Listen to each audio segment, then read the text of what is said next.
Muy buen día, compañeros. Mi nombre es Pamela de Santiago Carranza y el día de hoy quisiera presentarles esta propuesta perteneciente a la línea de trabajo número 2 de reclutamiento y selección.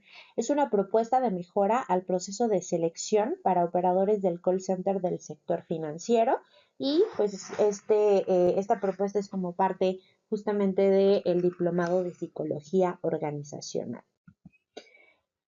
Vamos a ver como introducción a este proyecto que a lo largo de la historia el papel que desempeña recursos humanos, en particular el psicólogo organizacional, ha sido fundamental en la mejora de los procesos que permitan la selección de personal que cuenten con las habilidades y competencias para la ejecución óptima de diversas actividades de acuerdo a cada puesto y a cada organización, generando por ende una mejora constante en los productos y servicios ofrecidos por estas, que permiten ir evolucionando de acuerdo a los constantes cambios que se dan en el entorno y a sus nuevas necesidades.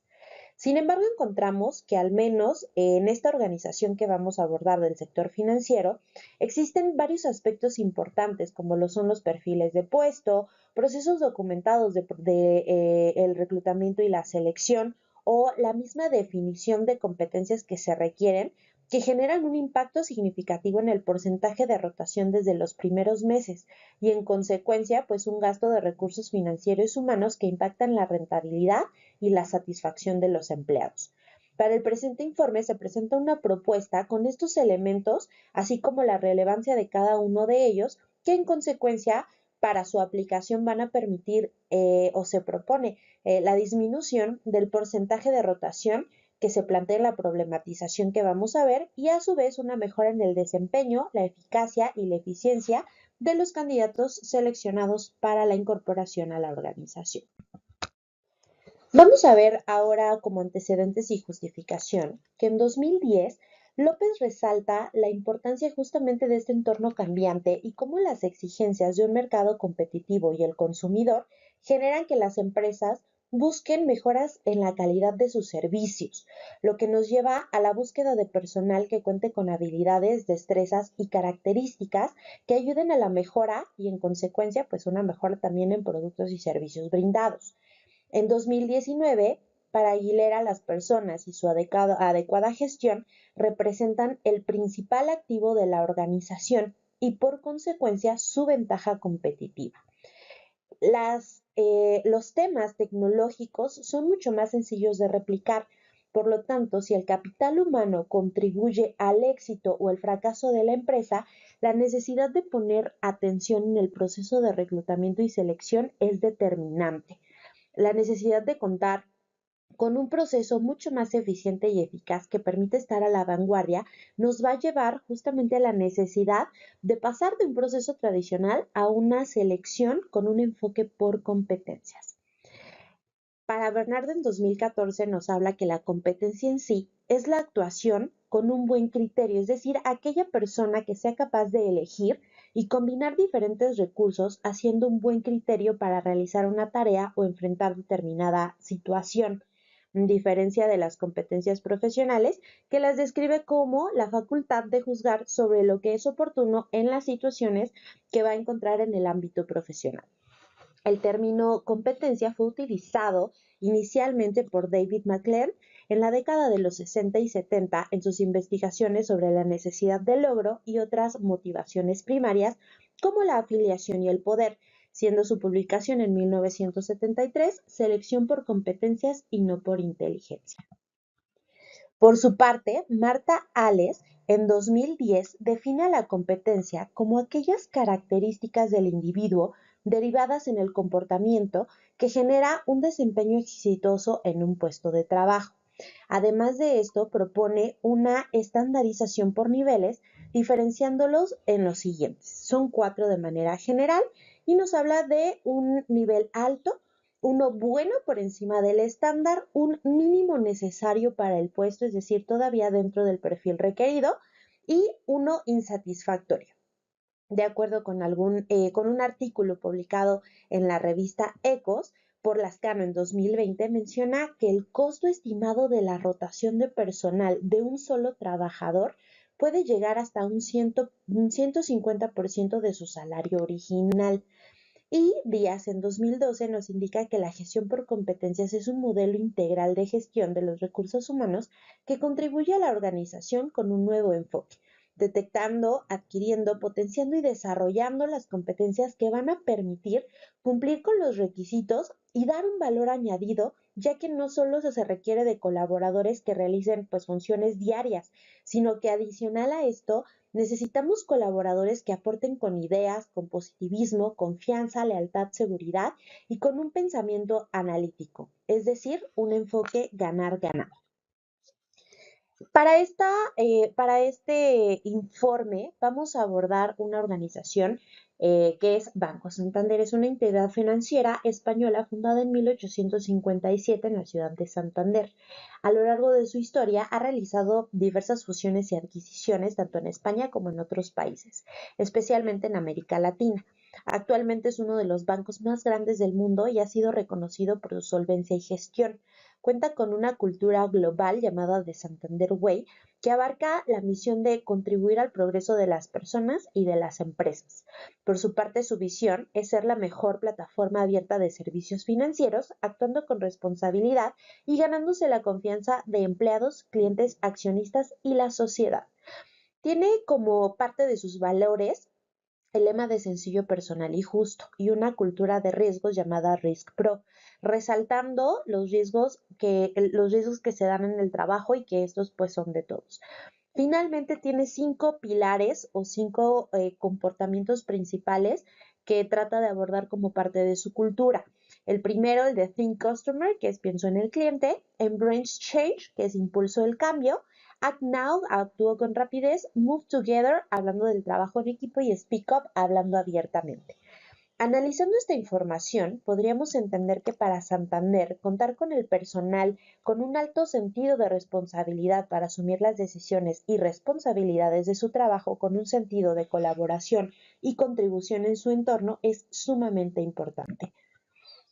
Como justificación vamos a encontrar que en el Contact Center, de acuerdo a información de recursos humanos, se cuenta con un ingreso promedio de 180 ejecutivos telefónicos de manera mensual para departamentos como servicio al cliente, cobranza y ventas, de una población total promedio de 5.250 empleados. Una vez que las personas son contratadas, pasan por un proceso de capacitación con una duración aproximada de 30 días. De acreditar una serie de evaluaciones y cumplimiento de KPIs, son certificadas y pasan a su departamento operativo. Sin embargo, los reportes de rotación basados en encuestas de salida muestran que del primer trimestre del 2023, el mayor porcentaje de rotación se da durante la etapa de capacitación, representando el 24.4% en enero, 26.7% en febrero y 39.32% en marzo de la rotación general. Dentro de algunos motivos de las bajas voluntarias e involuntarias se encuentran definidos los siguientes de acuerdo a la encuesta de salida que se tiene hoy en la organización. Estos serían el abandono de trabajo, el ausentismo, bajos estándares, clima laboral, desapego a políticas y procedimientos, falta de probidad, mejor oferta de trabajo, motivos personales o término de proyecto. En este informe vamos a abordar los siguientes objetivos. Como objetivo general va a ser realizar una propuesta de mejora al proceso de reclutamiento y selección del personal del call center del sector financiero que ayude a disminuir el porcentaje de rotación en un periodo de capacitación, generando criterios y validando las competencias profesionales que deben de cumplir los candidatos para la selección del personal y potencialmente desempeñan con mayor eficacia las funciones de estas vacantes. Como objetivos particulares tendremos los siguientes. Como número 1, el análisis de la información de la rotación. Esto nos va a llevar a la identificación de los principales motivos de la rotación de personal en los primeros 3 meses de ingreso y la revisión de encuestas de salida actual y la generación de una encuesta que permita conocer el grado de satisfacción de los empleados hacia la organización.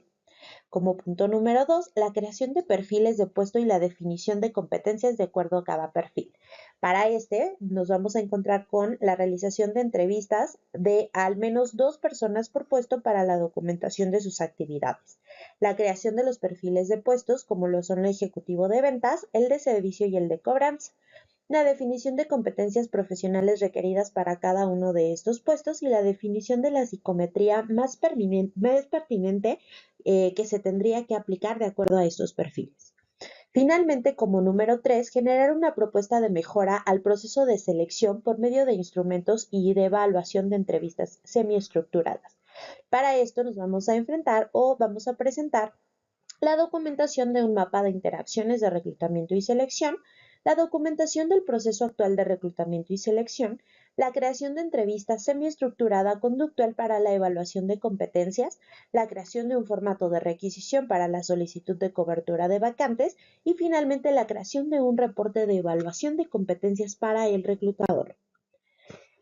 Vamos a presentar ahora un poco de las incidencias a las que nos enfrentamos durante la generación de todo este informe. El primero es que como objetivo particular de la medición de la mejora del porcentaje de rotación con la implementación de una propuesta. ¿A qué se refiere? Bueno, pues como objetivo inicial del proyecto se planteaba la medición de la mejora del porcentaje de rotación. Sin embargo, pues la implementación por los costos y la modificación de este proceso fue rechazado. Por tanto, nos llevó a la modificación del objetivo que inicialmente se había planteado.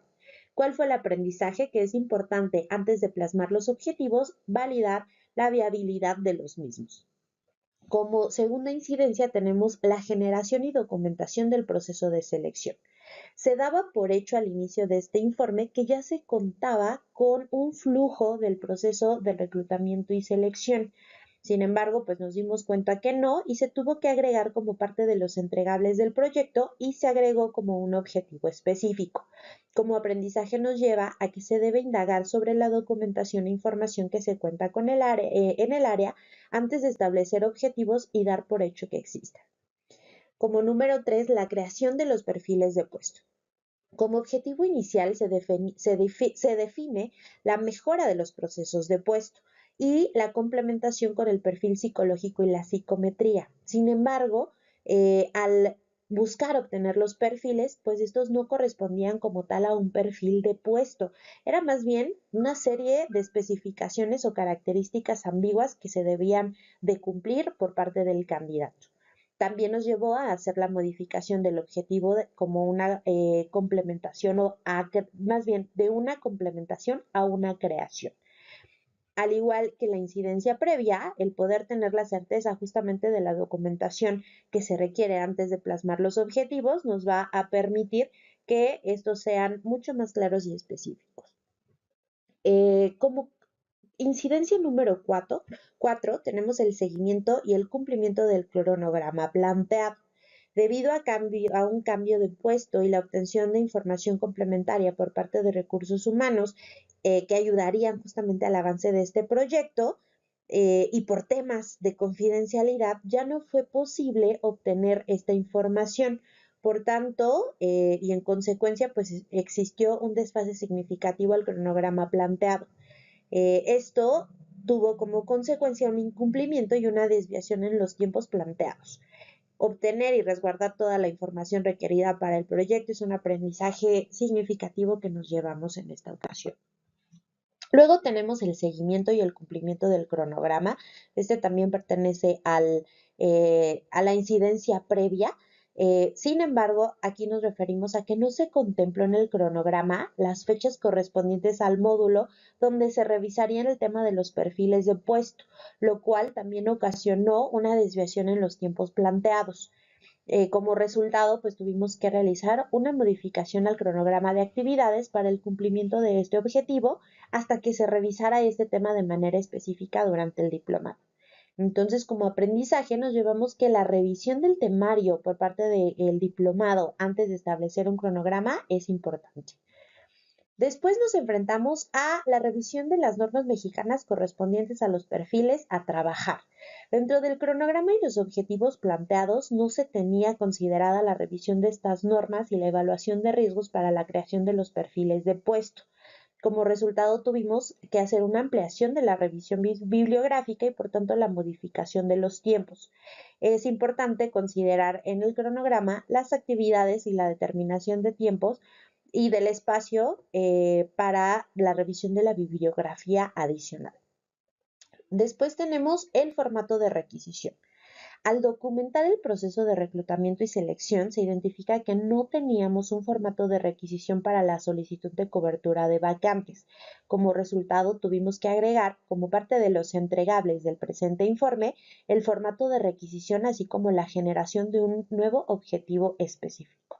¿Cuál fue el aprendizaje? Pues la validación previa de todos los documentos y formatos que se requieren en el cumplimiento del objetivo general.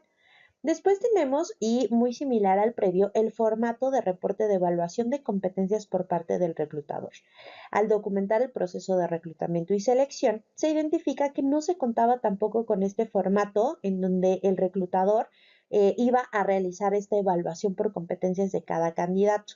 También se tuvo que agregar un objetivo específico y una nueva actividad al cronograma. El aprendizaje es el mismo que la incidencia pasada. Después tenemos la selección de batería de pruebas psicométricas. Dentro de las actividades planteadas no se tenía específicamente la selección de la batería de pruebas.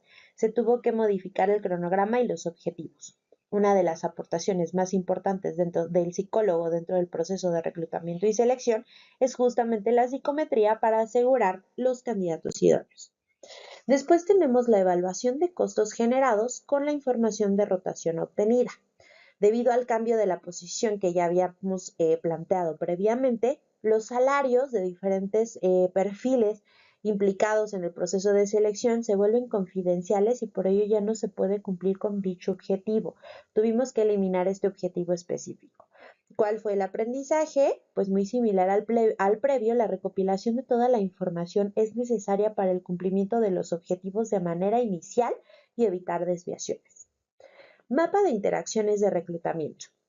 Al tener mucho mayor conocimiento de esta información durante el módulo 4 que pertenece a reclutamiento y selección, me permitió identificar para documentar el proceso general que era necesario como primer paso asignar a las personas responsables de este proceso. Se agregó el producto del mapa de interacciones de reclutamiento para posteriormente definir el diagrama de flujo del proceso de reclutamiento. ¿Cuál fue el aprendizaje? El tener identificado por responsables de cada actividad es necesario como primer paso antes de la creación del diagrama de flujo. Modificación de competencias a los perfiles de puesto. Al desarrollar el perfil y adentrarme más en el tema, tuve que modificar las competencias seleccionadas originalmente de cada puesto. Cambio de competencias y modificación de la selección de preguntas para la creación de la entrevista semiestructurada. ¿Cuál fue nuestro aprendizaje? Seleccionar las competencias hasta tener el desarrollo completo del perfil de puesto. Otra actividad o otra incidencia que tuvimos fue la revisión bibliográfica de la entrevista semiestructurada. Al desarrollar las preguntas para la evaluación de las competencias, me di cuenta que el objetivo planteado era una entrevista semiestructurada y fue necesario investigar sobre este concepto para poder desarrollar el producto. El resultado, pues una revisión bibliográfica mucho más profunda para la justificación de este entregable. Y como aprendizaje nos damos o nos llevamos el conocer la definición del producto que se quiere generar para la redacción del objetivo. Después tenemos la modificación del objetivo de la entrevista semiestructurada, que este va relacionado a la incidencia previa. Con la revisión bibliográfica sobre la entrevista semiestructurada, obtuve la adecuada definición que esta sería entrevista semiestructurada conductual. Por lo tanto, tuvimos en la justificación dentro de los antecedentes poner esta definición. Y el aprendizaje es que para la entrevista de selección por competencias, la clasificación de entrevistas correctas sería conductuales y semiestructurales.